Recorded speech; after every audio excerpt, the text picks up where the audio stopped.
This is the Bucks POSTCAST, your instant game reaction for the Milwaukee Bucks. Part of the Locked On Podcast Network, your team every day.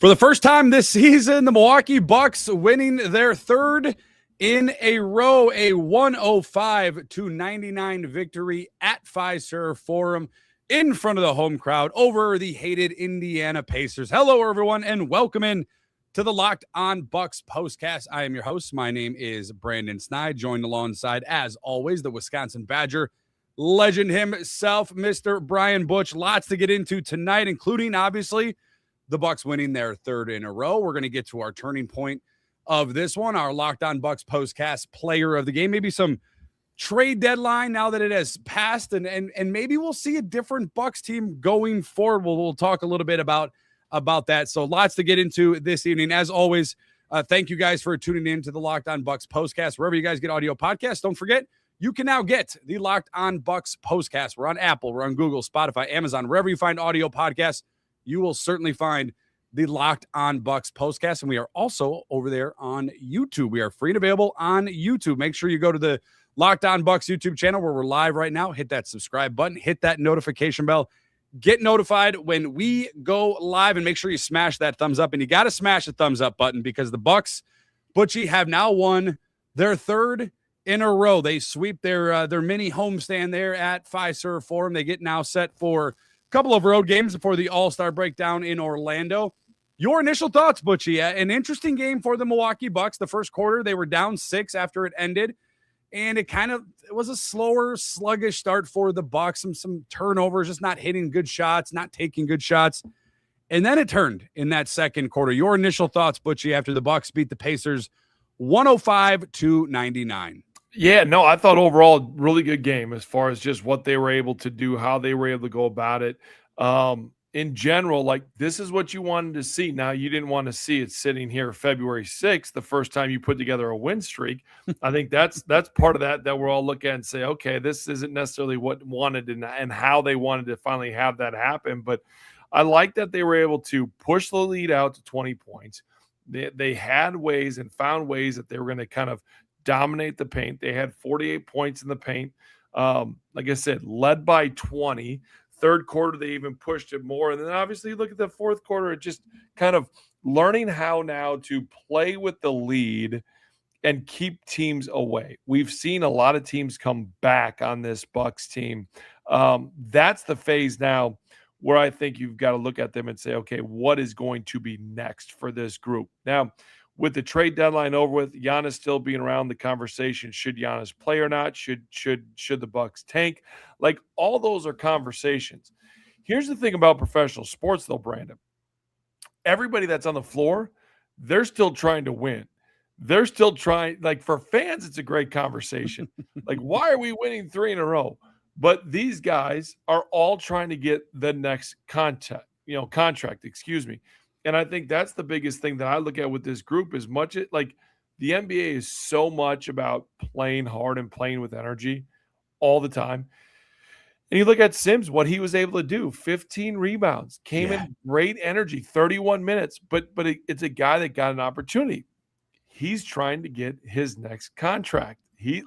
So you tell him he's going to go play, he's going to go all out. And we're starting to see that from more players. And I think that's why, in general, right now, they've tapped into something, whether it's Pete Nance, whether it's Sims, whether it's, Ryan Rollins is still in that same situation. He wants to get a big contract. And he should. I'm a big Ryan Rollins guy. Yeah, I think I've expressed that to you already. Yeah, absolutely. But I mean, I think that's the situation when you look at what this group is, how they're able to do this. The 3-game winning streak, I don't want to say it surprised me, because it has surprised me with all the rumors, with everything going around. But I think it shouldn't surprise us if we just sit back and remove ourselves a little bit, Brandon, because the guys that are in there are playing with great energy. The Bucks have not always played with great energy. Yeah, and again, like, I don't want to say it's because of one or two players. Obviously, things have to fall in the right way for the Milwaukee Bucks. Bobby Portis missing the last few games. He did return today. Another new starting lineup for the Milwaukee Bucks. As you mentioned, Jericho Sims was inserted into the starting lineup. Bobby Portis coming off the bench, 21 points. Kevin Porter Jr., though, and Ryan Rollins tonight, Butchie, combined for 45 points on the evening. Those two guys, and I just love the way those two guys match up with each other and way that they're able to both obviously handle the basketball, both obviously able to apply pressure to the opposing defenses. What Ryan Rollins, as you know, can do defensively, and how I feel about him. But the play for this Bucks team and what we've seen over the last 3 games has been Kevin Porter Jr. has been back for the last few games. Now he came off the bench. He was inserted into the starting lineup this evening for the Bucks. But also, Butchie, and something we've talked about that he has struggled, and we've seen this Bucks team lose games, it's because of AJ Green. AJ Green, 14 points tonight, still in that starting lineup. But when your guards, when you combine Ryan Rollins, AJ Green, Kevin Porter Jr., and you're getting 59 points out of the 3 of them in your starting lineup, when you don't obviously have Giannis, and then obviously that's a big factor in this. That's the change of pace that this Bucks team needs going forward if they are going to turn things around. Like, it's not over yet, right? They're 21-29 now on the season. They improved to 500 at Fiserv Forum, now 12-12. I know some fans on the live chat, some Bucks fans watching the game, some of my friends, family texted me saying, why are we winning? Why are we doing this now? There is still a lot of season left, and I don't know what's going to happen. I can't tell you right now that I think the Bucks are going to go on and win an NBA championship. But if you're able to string together some wins, and they obviously have done that now, 3 straight, they'll have 2 road games down in Orlando Monday and Wednesday. So a kind of a weird schedule for the Bucks, but obviously one that kind of plays to their favor a little bit as far as travel goes. It is still there, and these guys are still playing for something. And I think, and you can probably speak to this better than I can, though, Butchie, not really a major move at the trade deadline. Amir Coffey, Cole Anthony being shipped out for the Bucks after Amir Coffey had a season high the day before. But what does that do now for a team that can kind of breathe a little bit, knowing that the trade deadline has passed? They are here to stay at least for this season, and maybe they can play a little bit differently than they have. And I'm not saying that they were playing bad at the beginning of the season, in the middle of the season, before the trade deadline, but I think peace of mind, because these are still human beings, like, it kind of frees them up a little bit to just go out there and play their game. Well, yeah, because a lot of guys thought they were going to get shipped out if Giannis got shipped out. I mean, that's the reality. You can't just move Giannis and not move players with him. Like, it wasn't just going to be a one and get, 3 guys back and get draft picks. Like, so it was on everybody's mind. And if they say it wasn't, they're lying to you. So I think there is some of that now. Okay, let's see what we can do. For me, it's about what do they have to do to make it that much better of team chemistry and tap into this, if that's what they're going to do. I still think it's one of those where you look at this in general for me, and I still don't think this team is talented enough to make a deep playoff run. And the question then becomes where do you go with this? You look at Gary Rollins and KPJ and what they've done for sure. Like, what I loved about Kevin Porter Jr. is the 8 assists, 7 rebounds. Like that to me is great. I don't as I said before, these guys are going to be competitors. They're going to go out and play. You can't just say we're going to go tank. If you were going to do that, it would have been sit in a trade by moving Giannis and Bobby and any other assets that you had. They would be moved. So I know we're getting a lot of people in the chat, the comments. Shouldn't this be a bad outcome? Isn't it tankathon? Well, the front office hasn't said it's tankathon. And because the front office hasn't said that, and the coach hasn't said that, and the players haven't said that, it can't be tankathon. And I think that's the biggest thing with what you have. Now, if you're a Bucks fan, you're going to say, okay, now we've got to tap into this. We've got to find what this is, and we've got to continue to play. And what this is should be a KPJ, Ryan Rollins kind of duo, figure out where you're going to put in Miles Turner, and then see what the deal is with Giannis. And the deal with Giannis is still so much up in the air for me, Brandon, because I truly don't believe he should play the rest of the year. I just don't. I with this group, see if this group without Giannis can tap into maybe an 8th seed to play in somewhere. I'm like, they get there and make a deep run, or make a little bit of a run, that's great. Because here's the other side of this.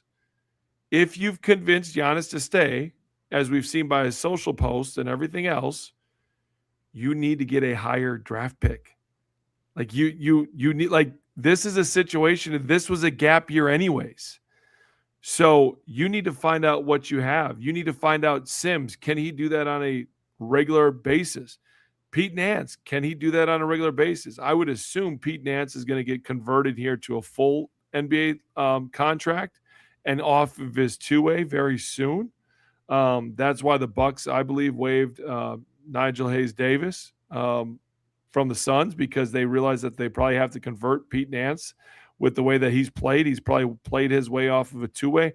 I don't know how many games Pete Nance has played in the NBA to count against his two-way, but I bet you just in general, I'm assuming they're getting very close to doing that.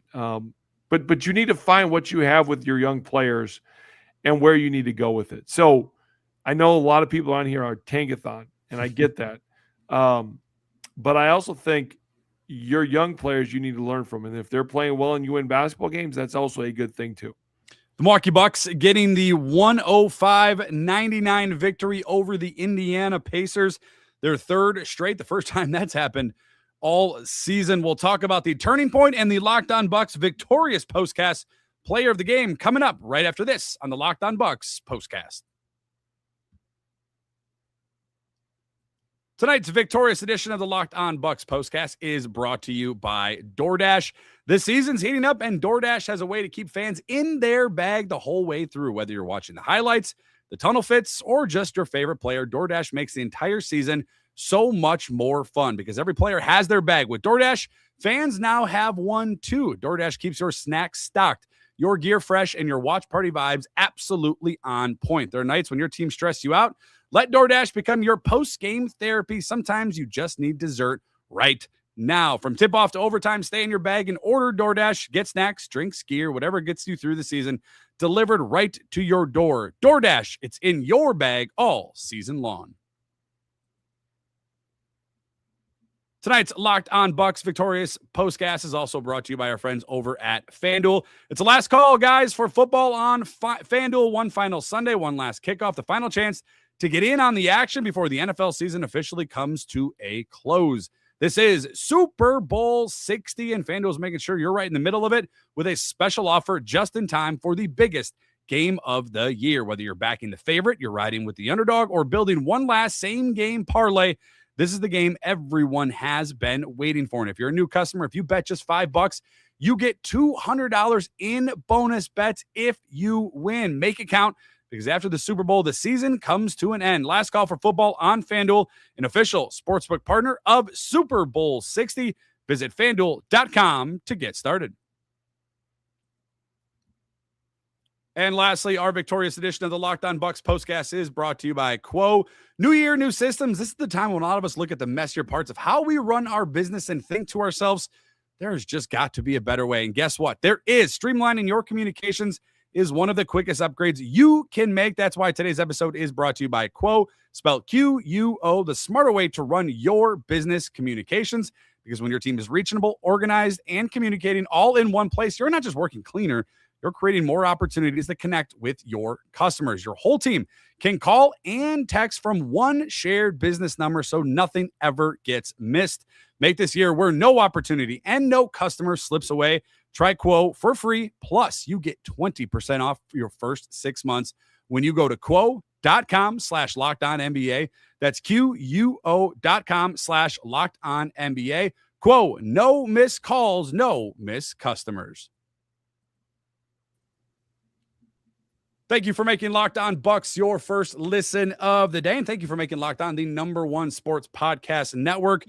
A victorious edition of the Locked On Bucks postcast for the third straight game, a 105-99 victory over the Indiana Pacers. The Bucks now 21-29 on the season. Butchie, it's time to get into the turning point in the Bucks' 21st win of the year. Time to reveal where the game was won or lost. It's the turning point. Another interesting game, Butchie. It started off a little rocky for the Bucks. No Kyle Kuzma in this one. Bobby Portis, however, returning for the Bucks. The Pacers ending that first quarter on an 11-2 run, and then it kind of turned there for the Milwaukee Bucks. But I'll let you have the floor, Butchie. When did this one turn in favor for the Bucks tonight after their 105-99 win? Yeah, you look at this in general, the fourth quarter, with 9:02, they had a 20-point lead.